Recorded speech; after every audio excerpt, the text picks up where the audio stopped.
2002 में गुजरात में हुए दंगे एक ऐसी घटना थी जिसने आज देश के प्रधानमंत्री नरेंद्र मोदी को विश्व भर में पहचान दी थी। लेकिन इस पहचान ने उनकी छवि को धूमिल किया था। वहीं सदा ही उनके ऊपर इन दंगों को लेकर तमाम आरोप लगते रहे। हालांकि न्यायिक जांच के बाद स्पष्ट है कि उन पर लगे सभी आरोप बेबुनियाद थे। वहीं अक्सर ये सवाल आता है कि अगर गुजरात दंगों के बाद मोदी को सीएम पद से हटा दिया जाता तो आज क्या होता? क्या मोदी आज देश के पीएम होते?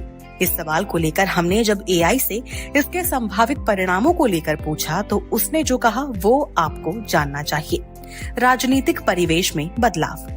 एआई कहता है कि नरेंद्र मोदी के गुजरात से हटने के बाद गुजरात की राजनीति में एक बड़ा राजनीतिक वैकल्प यानी कमी पैदा हो सकती थी। नए मुख्यमंत्री के चयन और उनके नेतृत्व में सरकार की नीतियों में बदलाव आ सकता था। सामाजिक विवादों में सुधार। गुजरात दंगों के बाद एक नया नेतृत्व सामाजिक विवादों और समस्याओं को सुलझाने की कोशिश कर सकता था। ये गुजराती समाज में एकता और सहयोग को बढ़ावा देने के लिए काम कर सकता था। राजनीतिक परिणाम। आर्टिफिशियल इंटेलिजेंस कहता है कि नरेंद्र मोदी के गुजरात को छोड़ जाने के बाद उनके नेतृत्व में गुजरात की भाजपा को नुकसान हो सकता था। इससे बीजेपी की प्रतिष्ठा पर प्रभाव भी पड़ सकता था और राजनीतिक समीक्षा की ओर ले जा सकता था। राजनीतिक समर्थन के प्रभाव। नरेंद्र मोदी के गुजरात से हटने के बाद उनका राजनीतिक समर्थन विकसित राज्यों के लिए प्रभावशाली हो सकता था।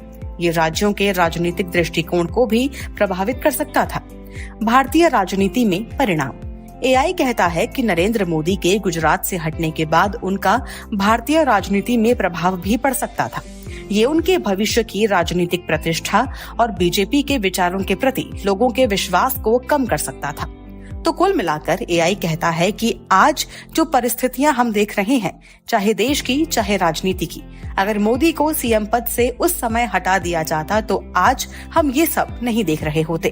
विश्व पटल पर पीएम मोदी को जो पहचान मिली वो पहचान उन्हें नहीं मिलती, इसलिए उनको सीएम पद पर बनाए रखा गया, जिसका परिणाम आज सामने है। एक विजनरी नेता। यहाँ ये भी ध्यान रखना जरूरी है कि दंगे एक जटिल घटना थी। इसके कई कारण थे जिनमें राजनीतिक, सामाजिक और आर्थिक कारक शामिल थे। हमें दंगों से सबक लेना चाहिए और भविष्य में ऐसी घटनाओं को रोकने के लिए उचित काम करना चाहिए। आपको क्या लगता है कि वाकई अगर सीएम पद से उस समय नरेंद्र मोदी को हटा दिया जाता तो देश में क्या कुछ बदलाव होते? आप अपने थॉट्स जरूर शेयर कीजिए हमसे कमेंट्स के थ्रू और सब्सक्राइब करना बिल्कुल ना भूलें हमारा चैनल।